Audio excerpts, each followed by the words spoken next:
Assalamualaikum warahmatullahi wabarakatuh. Innal hamdalillah nahmaduhu wa nasta'inuhu wa nastaghfiruh wa na'udzu billahi min shururi anfusina wa sayyiati a'malina may yahdihillahu fala mudilla lahu wa man yudlilhu fala hadiya lahu. Asyhadu an la ilaha illallah wahdahu la syarika lahu wa asyhadu anna Muhammadan abduhu wa rasuluh la nabiyya wa rasula ba'da. قال الله تعالى في كتابه الكريم أعوذ بالله من الشيطان الرجيم يا أيها الذين آمنوا اتقوا الله حق تقاته ولا تموتن إلا وأنتم مسلمون فإن أصدق الحديث كتاب الله وخير الهدي هدي محمد صلى الله عليه وسلم وشر الأمور محدثاتها فإن كل محدثة بدعة وكل بدعة ضلالة وكل ضلالة في النار. Alhamdulillah, kita bersyukur kepada Allah Subhanahu wa taala atas limpahan nikmat yang masih terus diberikan kepada kita. Termasuk nikmat kita masih diberikan waktu tambahan usia kita sampai detik ini, sampai malam ini. Itu menunjukkan bahwa Allah memberikan kesempatan kepada kita untuk bertaubat, untuk mengumpulkan bekal untuk kehidupan akhirat kita. Salawat dan salam semoga senantiasa terlimpahkan pada Nabi Muhammad sallallahu alaihi wasallam. Para jamaah yang dirahmati oleh Allah Subhanahu wa taala, salah satu cara agar kita tidak menjadi manusia yang rugi, kata Allah Subhanahu wa taala, karena sudah dipastikan oleh Allah bahwa setiap manusia itu pasti merugi dalam surat Al-Asr, kecuali orang-orang yang salah satunya adalah saling menasihati dalam kebenaran. Wa tawasaw bil haqqi wa tawasaw bis sabr. Saling menasihati dalam masalah kebenaran dan masalah kesabaran. Maka tidak lain dan tidak bukan kita berkumpul di sini selain untuk kita bersyukur kepada Allah Subhanahu wa taala. Allah memberikan nikmat kepada kita, nikmat masjid ini, nikmat tempat ini, semuanya nikmat yang besar yang diberikan oleh Allah Subhanahu wa taala, juga untuk saling menasihati. Terutama yang berbicara untuk menasihati diri kami sendiri. Mari kita simak beberapa hadis yang disampaikan oleh Rasul sallallahu alaihi wasallam. Mudah-mudahan bisa singkat biar enggak lama-lama. Yang pertama, ketika Abu Dzar Al-Ghifari radhiyallahu an, dia bertanya kepada Rasul sallallahu alaihi wasallam, "Ayyu masjidin wudi'a awwalu?" Qala al-Masjidil Haram. Abu Dzar bertanya kepada Rasul sallallahu alaihi wasallam, masjid manakah yang pertama kali dibangun? Maka Rasul sallallahu alaihi wasallam menjawab, Al-Masjidil Haram, yaitu Masjidil Haram. Qala qultu thumma ayyun? Qala thumma al-Masjidul Aqsa. Kemudian Abu Dzar bertanya, setelah Masjidil Haram, masjid apa setelah itu wahai Rasul sallallahu alaihi wasallam? Maka Nabi Muhammad sallallahu alaihi wasallam menjawab, Al-Masjidul Aqsa, adalah Masjidil Aqsa. Qultu kam bainahuma? Qala 40 aman.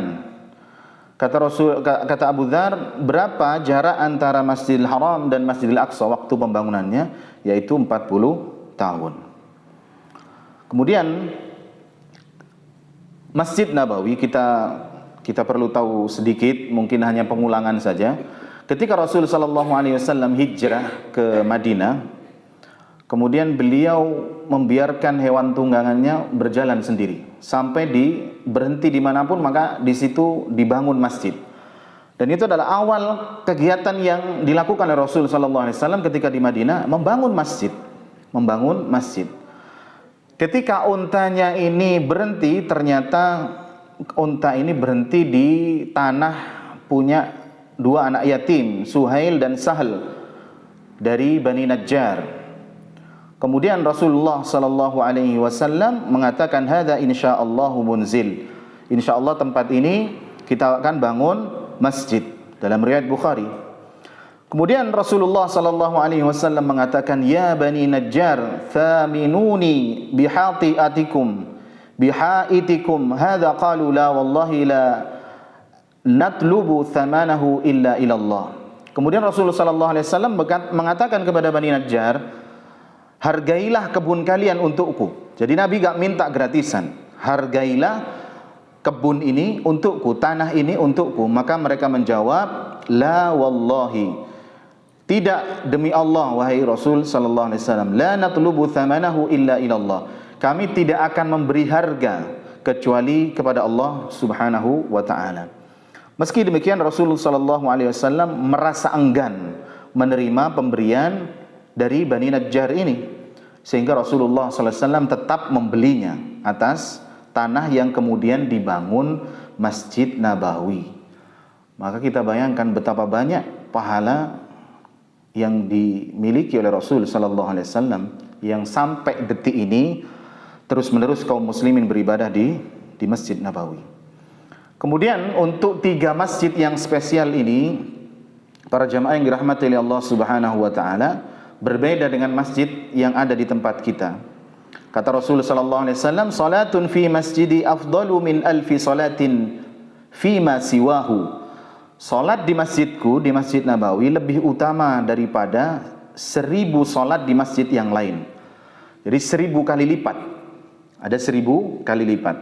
Illa al-Masjidil Haram, kecuali Masjidil Haram. Wa salatun fil Masjidil Haram afdalu min mi'ati alfin salatin fi ma siwahu. Dan salat di Masjidil Haram itu keutamanya 100.000 kali lipat dibandingkan salat di masjid yang lainnya. Kemudian dalam hadis yang lain yang diriwayatkan oleh Imam Bazzar, Ibnu Abdul Bar, Al-Baihaqi dan yang lainnya, was-salatu fi Baitul Maqdis bi 500 shalah. Dan salat di Baitul Maqdis itu 500 kali lipat pahalanya dibandingkan salat di masjid yang lain. Maka para jamaah yang dirahmati oleh Allah Subhanahu wa taala, Masjidil Haram itu sudah berabad-abad, Masjidil Aqsa sudah berabad-abad, Masjid Nabawi juga sudah 14 abad lebih. Masjid Ar-Rahmah 24 tahun yang lalu. Para jamaah yang dirahmati oleh Allah Subhanahu wa taala, kalau kita melihat dari awal tadi ada Masjidil Haram, Masjid Aqsa, Masjid Nabawi, membangun masjid itu adalah sesuatu yang penting. Bahkan awal Nabi Muhammad SAW hijrah ke Madinah, yang dilakukan adalah membangun masjid dengan membiarkan untanya kemudian berhenti di tanah dari Bani Najjar. Tapi yang lebih penting dari itu adalah memakmurkan masjid, para jamaah. Memakmurkan masjid. Maka yang pertama, dinasihat untuk kita semua, terutama yang berbicara, maka Allah sampaikan hanya yang beriman yang memakmurkan masjid. Allah mengatakan dalam surat At-Taubah, innama ya'muru masajidallah man amana billahi wal yawmil akhir wa aqama as-salah wa ata az-zakah wa lam yakhsha illallah fa'asa ulaika iyakun minal muhtadin. Hanyalah yang memakmurkan masjid, masjid Allah, ialah orang-orang yang beriman kepada Allah dan hari akhir, serta mendirikan salat, wa ataz zakah, menunaikan zakat, wa lam yakhsha illallah, dan mereka tidak takut kepada selain Allah. Fa'asa ulaika iyakunu minal muhtadin, maka mereka termasuk golongan orang-orang yang mendapat petunjuk. Maka dari ayat tersebut jelas bahwa memakmurkan masjid ini hanya bisa dilakukan oleh orang-orang yang memiliki keimanan di dalam hatinya.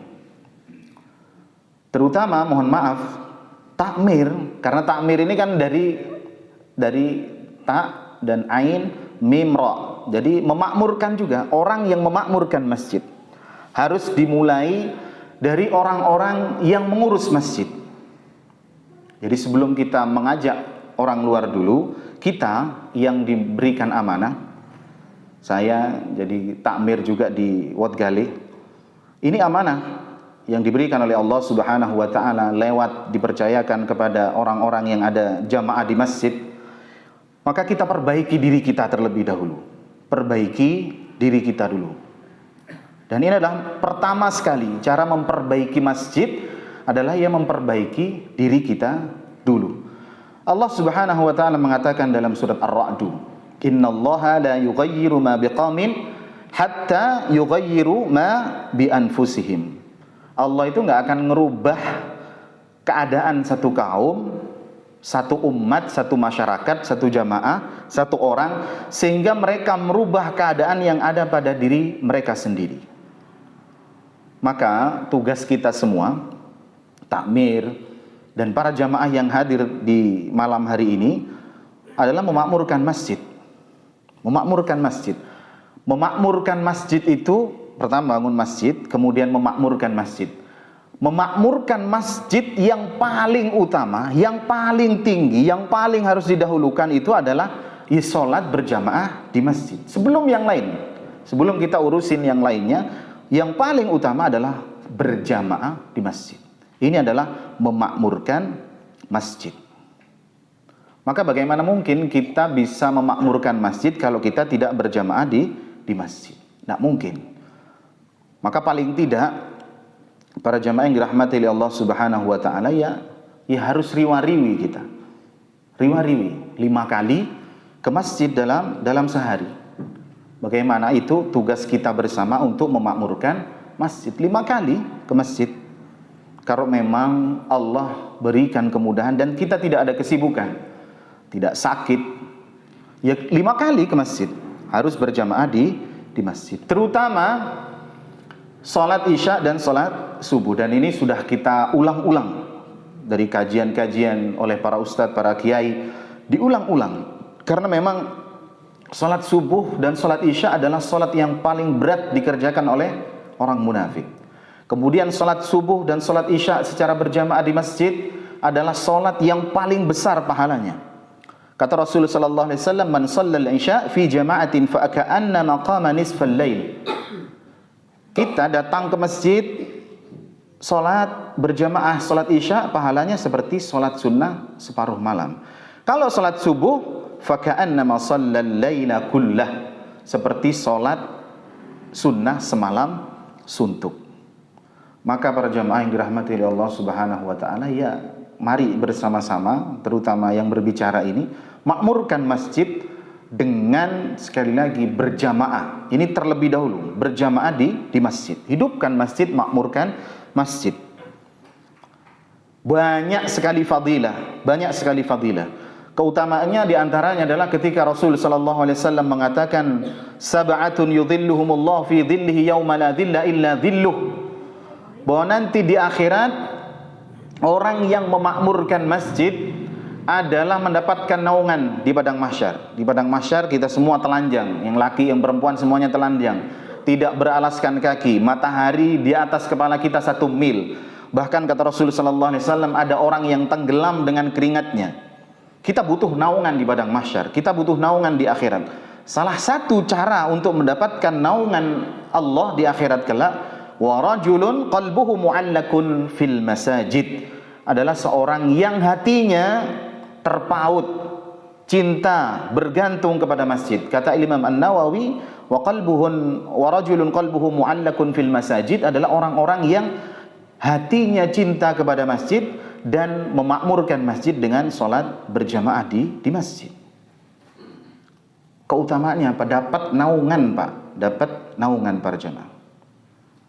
Dan keutamaan yang lain, mudah-mudahan kita sekarang mendapatkan keutamaan yang akan saya sampaikan ini. Kata Rasul sallallahu alaihi wasallam dalam hadis yang diriwayatkan oleh Bukhari dan Muslim, para malaikat wal malaikatu yusalluna ala ahadikum ma dama fi majlisihi alladhi shalla fihi. Kata Rasul sallallahu alaihi wasallam, barang siapa yang salat di masjid kemudian dia enggak pulang, Ibnu Hajar mengatakan meskipun dia di dalam masjid pindah-pindah tempat, itu masuk ke dalam madama fi majlisihi, berada di tempat solatnya. Setelah solat enggak pulang, maka al malaikatu yusallun, malaikat itu mendoakan. Allahumma arhamhu, Allahumma ighfir lahu, Allahumma tub alaih, sampai orang ini pulang.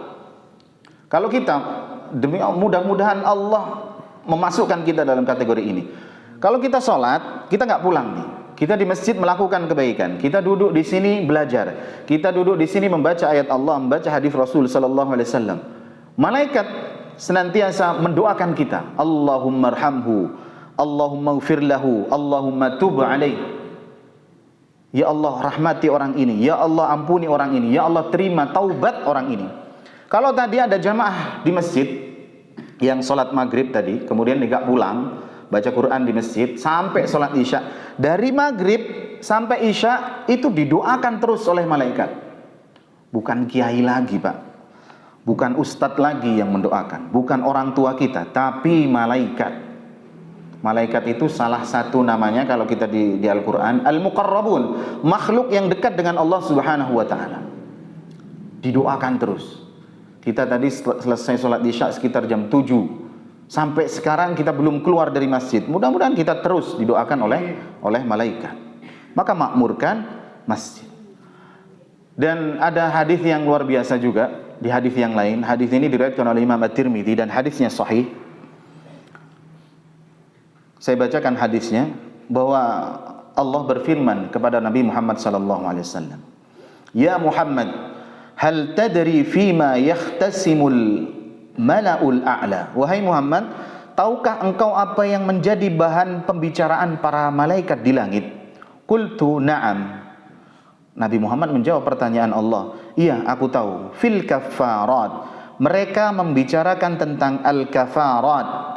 Wal kafarat dan al-kafarat al-makthu fil masajid ba'da sholawat. Al-kafarat yaitu berdiam diri di masjid setelah sholat, artinya tidak langsung pulang. Wal masyu 'alal aqdami ilal jamaah, dan melangkahkan kaki menuju sholat berjamaah. Wa isbaghul wudu' fil makari, dan menyempurnakan wudu' dalam keadaan yang tidak disukai, dalam keadaan dingin misalnya. Wa man fa'ala dzalik, perhatikan kata Rasul sallallahu alaihi wasallam, jaminan dari Rasul sallallahu alaihi wasallam kepada orang-orang siapa? Yang memakmurkan masjid, orang yang memakmurkan masjid. Wa man fa'ala dzalik, barang siapa yang mengerjakan hal tersebut, barang siapa yang memakmurkan masjid, asya bi khairin, maka dia akan hidup dengan keadaan baik. Wa mata bi khairin, dan wafat dalam keadaan baik pula. Wa kana min khati'atihi kayauma waladtuhu ummuhu, dan dia dosa-dosanya diampuni seperti ketika dia dilahirkan dari rahim ibunya. Ini pahalanya sebenarnya besar. Mungkin sebagian kita belum pernah mendengar hadis ini. Ada 3 keutamaan tadi. Hidup kita dijamin baik oleh Allah. Kemudian yang kedua, mati kita dijamin baik oleh Allah. Dan dosa-dosa kita diampuni oleh Allah Subhanahu wa ta'ala. Ini kalau kita memakmurkan masjid. Memakmurkan masjid. Sekali lagi bukan meremehkan hal yang lain, enggak. Membangun masjid penting, tapi lebih penting lagi kita makmurkan.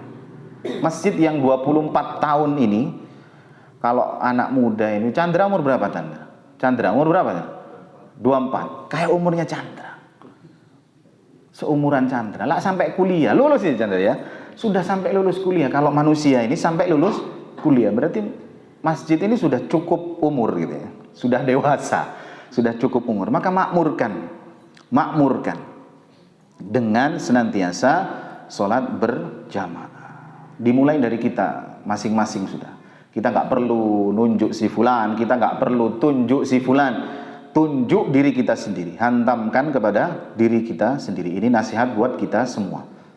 Kemudian yang kedua, para jamaah yang dirahmati oleh Allah Subhanahu wa ta'ala, masjid ini bukan hanya tempat sholat ya. Masjid harus menjadi sentral kegiatan kaum muslimin, pusat peradaban. Kalau kita lihat tadi, ketika Rasul Shallallahu Alaihi Wasallam sampai di Madinah, beliau biarkan hewan tunggangannya, untanya itu jalan, kemudian berhenti di tanah punya Bani Najjar, kemudian beliau membangun masjid. Bukan hanya kemudian Rasul Shallallahu Alaihi Wasallam itu bangun masjid cuman buat sholat tok, enggak. Kemudian Nabi Muhammad Shallallahu Alaihi Wasallam, coba kita lihat, kalau kita baca sirah, Rasul Shallallahu Alaihi Wasallam membangun masjid ya untuk sholat, itu yang pertama, jelas ya, untuk sholat berjamaah. Kemudian beliau juga menggunakan masjid untuk menampung kaum muhajirin yang miskin dan masih lajang, yang belum bisa membuat tempat tinggal, dikenal dengan Ahlus Suffah, salah satunya Abu Hurairah. Jadi orang-orang miskin itu ditampung oleh Rasul Shallallahu Alaihi Wasallam, ada ruangan di sebelah masjid, suruh tidur di situ, kasih makan, dibiayai oleh Rasul Shallallahu Alaihi Wasallam dan kaum muslimin yang lainnya. Menampung kaum wanita yang baru masuk Islam dan belum mendapatkan tempat tinggal selain di masjid. Jadi dibuatkan rumah-rumahan kecil di sekitar masjid. Kemudian juga tentunya menjadi pusat pembelajaran kaum muslimin tentang masalah agama mereka, pusat kajian. Maka ketika Rasul sallallahu alaihi wasallam itu banyak kemudian membicarakan tentang agama di masjid bersama para sahabat-sahabatnya. Masjid juga oleh Rasul sallallahu alaihi wasallam juga dijadikan tempat menahan para tawanan perang. Ketika perang menang, kemudian ada tawanan-tawanan ditaruh di masjid agar bisa melihat, belajar apa yang dilakukan oleh kaum muslimin, salatnya, mendengarkan Al-Qur'an, sebagaimana dalam kisah yang banyak tentang Thumamah bin Utsal radhiyallahu an dan yang lainnya. Masjid juga dijadikan oleh Rasul sallallahu alaihi wasallam menjadi pusat pengobatan kaum muslimin ketika pulang perang, terluka, semua ditaruh di masjid. Kemudian kaum muslimin juga ketika menerima utusan-utusan kemudian mau bertemu dengan Rasul sallallahu alaihi wasallam di masjid. Dan yang lainnya. Juga dibaca kita kalau baca hadis dibuat latihan perang juga di masjid, tapi kalau sekarang jangan ya, nanti rame. Kalau misalkan di Masjid Ar-Rahmah ini kemudian latihan silat tapak suci di masjid, insya Allah rame. Jangan, di halaman saja. Meskipun secara hukum itu boleh, tapi pakai halaman biar tidak terjadi fitnah. Maka para jamaah yang dirahmati oleh Allah Subhanahu wa taala, masjid harus menjadi tempat yang bermanfaat bagi umat. Bukan hanya untuk mengajak orang sholat, tapi harus memikirkan kehidupan umat. Masjid itu kalau kita mungkin sudah ada di kalangan jamaah ini, di antara para jamaah yang sempat main, sempat dengar bahwa masjid itu harus memiliki program mengentas kemiskinan. Jadi jamaah itu harus dirawat, harus dirawat. Mungkin ke depan, tahun-tahun ke depan bisa diprogramkan. Harus merawat para jamaah. Maka pernah mungkin di beberapa masjid termasuk di Wat Gali itu beberapa tahun berjalan. Jadi ada donatur kemudian kita perhatikan jamaah yang fakir miskin. Karena jamaah yang ada di masjid kita ini nggak semuanya kaya, nggak semuanya mampu, nggak semuanya orang punya duit. Kita perhatikan. Meskipun tidak total 1 bulan kita biayai enggak, tapi kita paling tidak mungkin memberi 10 kilo, 5 kilo, dan yang lainnya, sembako dan yang lainnya. Termasuk juga, mungkin bisa juga dengan menyalurkan zakat jamaah yang kaya di masjid ini. Disalurkan kepada jamaah juga, dan di sekitar masjid. Kalau di Wat Gali, saya sempat ngomong itu, kemudian saya tarik itu.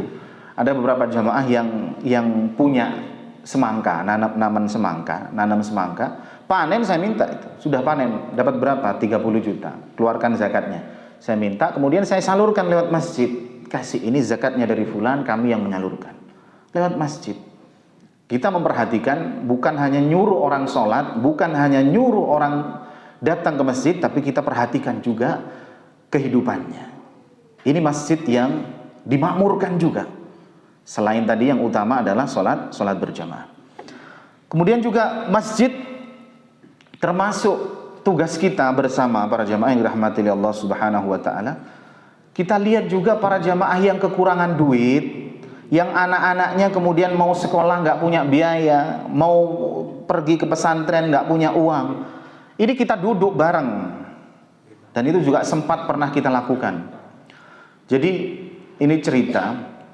Ada salah satu jamaah, kemudian anaknya di pesantren, ayahnya tidak punya biaya, sama sekali tidak punya biaya. Itu sudah dipotong oleh pesantren, sudah di-korting biayanya, tetap waktu itu memang kekurangan biaya. Maka kita kumpul sesama takmir. Ini gimana? Ada anak jamaah kita yang di pesantren, dan ini kader kita, nggak punya duit orang tuanya. Berapa sudah? Oh ya, saya sanggupnya 50.000. Ada yang 200.000. Ada yang 500.000, ada yang 1,5 juta. Kita kumpulkan, kasih, bayar SPP di pesantren. Ini kita memakmurkan masjid juga. Pikirkan keadaan jamaah kita. Termasuk juga memikirkan anak-anak yatim di sekitar kita. Mungkin ada jamaah di sini yang fakir miskin, anak yatim, janda. Jadi janda itu ojo dirapi tok sing ayu, tapi dibiayai yang tua-tua, yang miskin. Kalau cantik diperhatikan, sakno rondo ndek kono si fulan. Kasihan soalnya ayu. Lek gak ayu dipaidu. Salahe. Dadi wong wedok kok judes gitu misalnya. Ini biasa sudah. Maka kita sebagai takmir juga memakmurkan masjid juga kita harus memperhatikan yang seperti itu.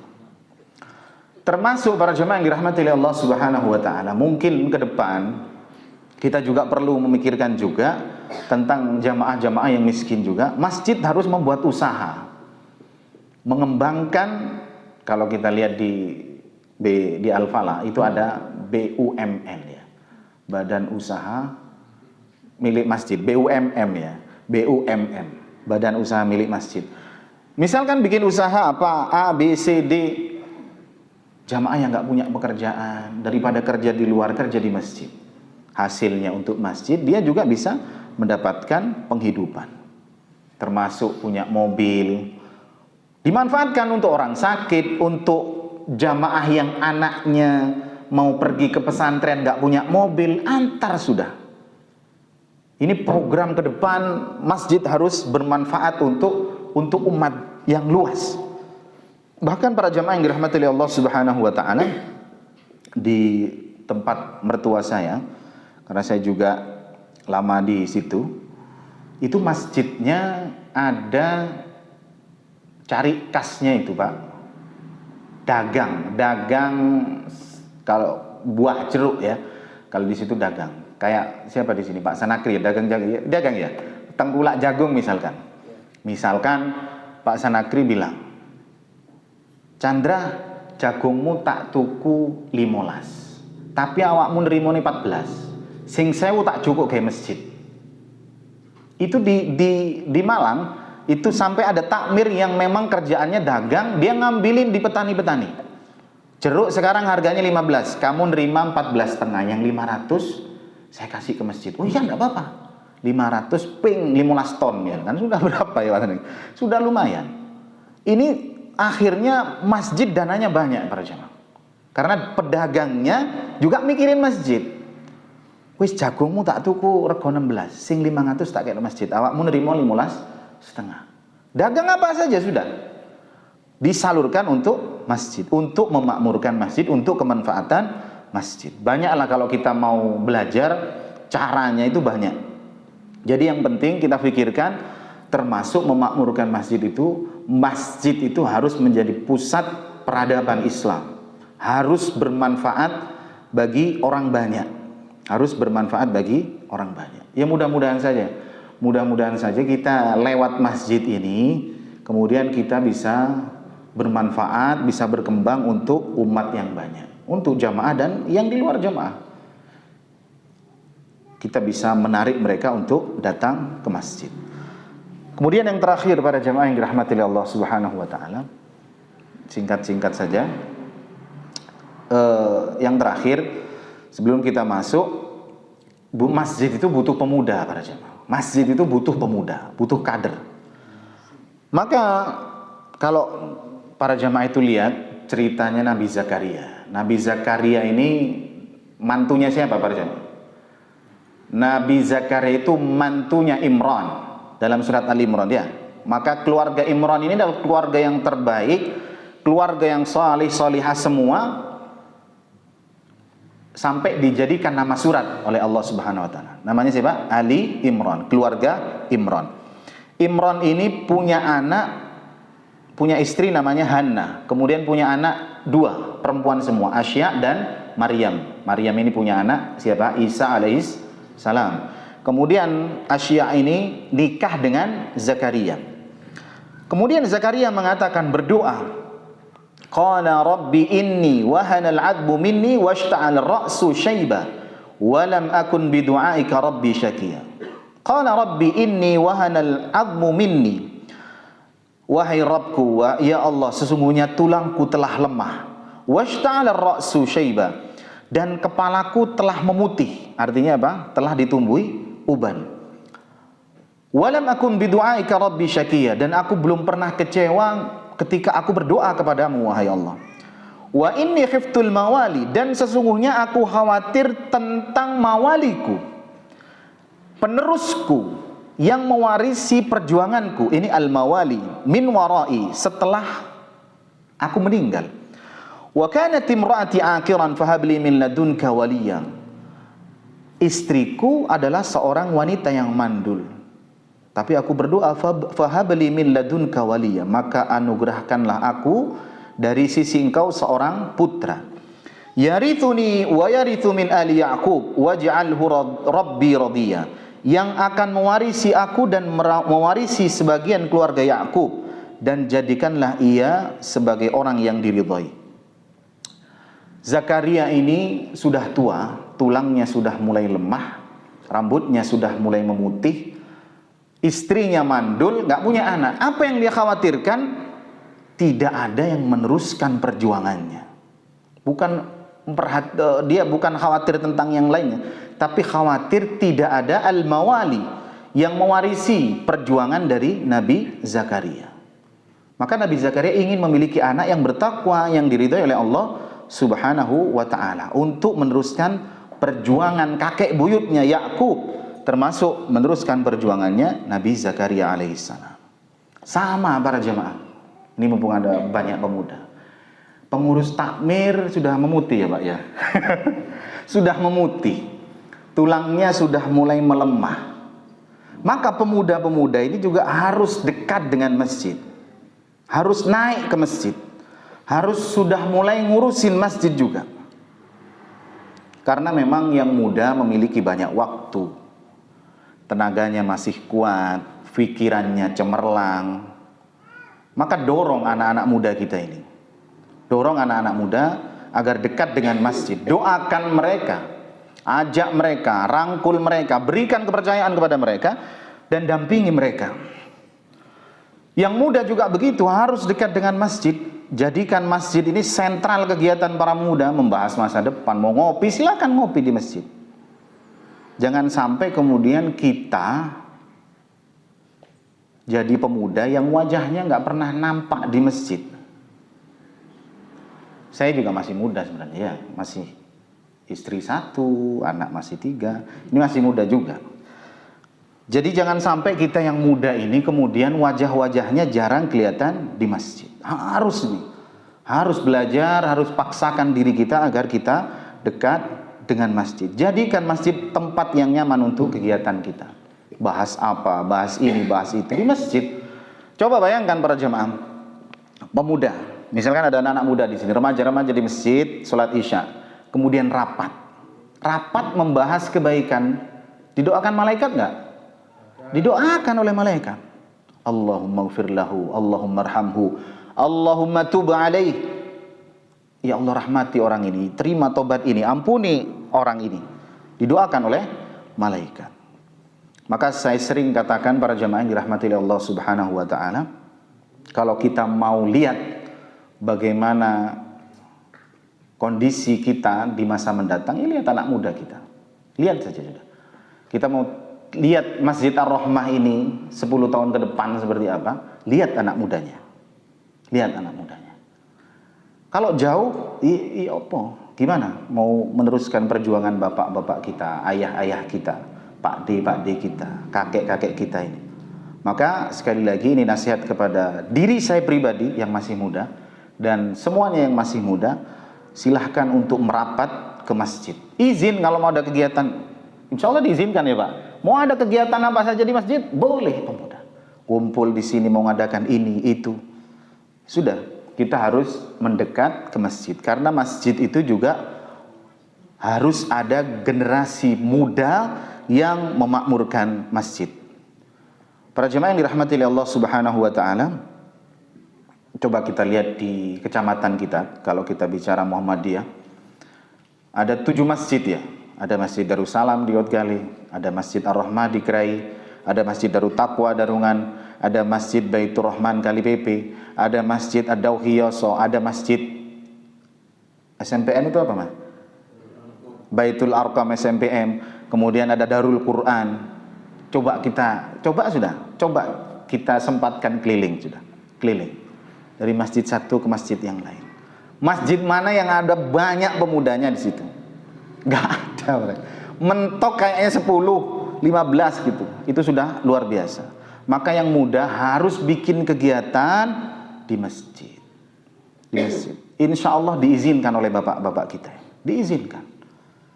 Ngopi di sini bahas apa? Bahas umat, bahas pernikahan. Nggak apa-apa. Chandra mau nikah misalkan. Pak, saya mau pinjam masjid ini, Pak, buat nikah. Oh iya. Gratis, nggak bayar sudah. Mau dibuat kebaikan-kebaikan di masjid. Dimulai dari masjid. Maka ini pemuda harus dekat dengan masjid. Barusan ada yang bilang nonton bal-balan ya. Di masjid Jogokarian itu nonton bola, tapi yo kudu jamaah ya. Habis nonton bola pulang jam 1 final Euro misalnya yo kebacut. Maka di Darussalam itu pernah saya yang duluan. Di Darussalam itu saya pernah bawa TV gede, bawa sound gede, kemudian kita nonton Piala Dunia kalau nggak salah, final Piala Dunia. Argentina musuh apa, Tandra? Prancis, Argentina Prancis. Kita nonton di situ, jamaah bapak-bapak yang tua-tua datang di situ. Ada yang bawa kacang di parkiran itu. Kita beber kloso. Jamaah subuhnya yo berjamaah. Enggak apa-apa. Tapi nggak di dalam masjid ya, di parkiran di sebelah utaranya masjid. Intinya masjid itu harus bisa nyaman untuk kita semuanya gitu. Jangan kemudian masjid ini seperti angker gitu ya. Karena sepinya gitu loh, kayak angker gitu, janganlah. Kita ramaikan masjid ini. Maka Masjid Ar-Rahmah ini sudah 24 tahun, bukan usia yang baru. Maka kita harus evaluasi gitu loh. Evaluasi masjid ini sudah apa yang sudah diberikan kepada umat, apa yang sudah menghasilkan manfaat untuk apa. Jadi mudah-mudahan kita semua ini bisa menjadi orang-orang yang memakmurkan masjid, karena tadi pahalanya besar sekali, Pak Jemaah. Pahalanya besar. Itu sebagian saja yang saya bacakan dari hadis-hadisnya. Buat masjid ini tempat yang nyaman. Mudah-mudahan kita semua termasuk yang berbicara ini bisa menjadi orang-orang yang memakmurkan masjid. Memakmurkan masjid, ramaikan itu. Ini satu soft mungkin 20 orang ya Mas Amannya. Kalau 2 soft yang 40 orang. Sama lah, kita juga sama-sama. Di mana-mana masjid itu akan susah. Karena memang keadaan umat sudah seperti ini. Masjid itu kalau subuh isya 5 waktu itu paling banyak 50-an orang. Kalau di Wodgale itu 50, 60. Kalau di subuh kadang paling banyak 80 orang. Itu sudah lumayan. Jangan sampai kalau misalkan di masjid yang adzan si fulan, yang qomat si fulan, yang imami si fulan. Tapi insya Allah enggak. Di sini 2 soft ya Mas, subuh. 1 soft lebih atau 2 soft itu sudah luar biasa. Mudah-mudahan kita semua menjadi orang yang memakmurkan masjid. Terutama saya berharap kepada yang muda-muda ini, yang muda-muda. Sudah, yang muda-muda tinggal menjadi anak muda yang berakhlak, beradab. Minta izin, ada apa-apa ngomong kepada orang tua. Orang tua menjadi orang tua yang mendoakan dan mendampingi, mendorong anak-anak untuk dekat dengan masjid, didampingi. Tinggal seperti itu saja. Mudah-mudahan masjid kita ini, Masjid Ar-Rahmah ini semakin makmur, semakin makmur. Semakin makmur, semakin bermanfaat untuk umat Islam, untuk umat luas. Bukan hanya kepada jamaah saja, tapi untuk umat luas. Mudah-mudahan yang sedikit ini bisa kita ambil pelajarannya, ambil pelajaran dan kita lakukan, kita amalkan dalam kehidupan kita sehari-hari. Jadi saya ulangi lagi, yang pertama tadi, yang memakmurkan masjid itu hanyalah orang-orang yang memiliki iman di dalam hatinya, dan tentunya Allah memberikan balasan yang banyak, diberikan kehidupan yang baik, dimatikan dalam keadaan baik dan diampuni dosa-dosanya. Kemudian yang kedua, jadikan masjid ini sebagai pusat peradaban, sentral, menjadikan sentral kegiatan kaum muslimin. Kemudian yang ketiga, yang terakhir, generasi muda, pemuda-pemuda ini juga harus dekat dengan masjid, harus memakmurkan masjid. Kurang lebihnya saya minta maaf kalau ada kata-kata yang salah, kata-kata saya yang kurang berkenan di hati para jamaah. Saya minta maaf sekali, itu karena kelemahan dan kekurangan ilmu saya. Dan kalau ada benarnya itu datangnya dari Allah Subhanahu wa ta'ala. Subhanakallahumma bihamdika asyhadu an la ilaha illa anta astaghfiruka wa atubu ilaik. Assalamualaikum warahmatullahi wabarakatuh.